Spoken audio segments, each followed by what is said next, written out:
George at the Zoo by Sally George.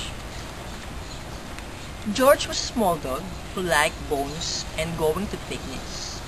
So when his family go out of the picnic basket, George got very excited. "No, George," said the family. "We're going to the zoo. Dogs can't go there."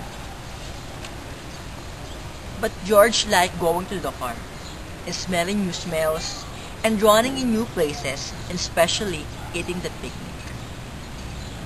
So when his family was looking, George jumped inside the picnic basket.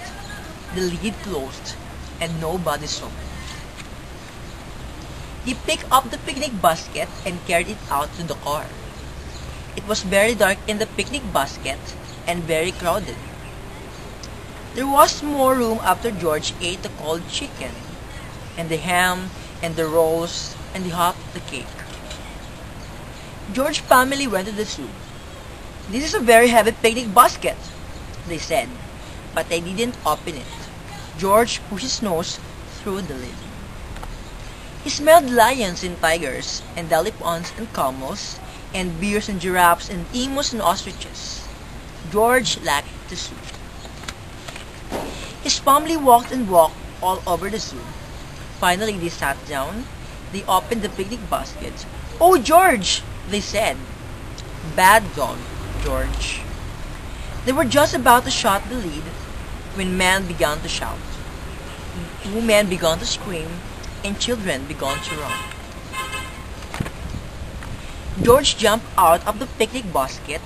There was the biggest cat had ever seen, and the cat had the biggest bone he had ever seen. George forgot that he had just eaten the cold chicken, and the ham, and the rolls, and the half the cake. George wanted the bone. George's family sat in a tree and called him, but George wanted the bone. He growled and barked and snapped at the cat, and the cat came closer and roared back the biggest growl and that George had ever heard. George growled and barked and snapped again. The call stopped, and the man running with trucks and the ropes and the nets and chased it into a big cage. The man locked the cage with a big lock. The man and the woman and the children stopped screaming. Everyone looked at George. George did not want to be chased with trucks and ropes and nets and be locked in the big cage.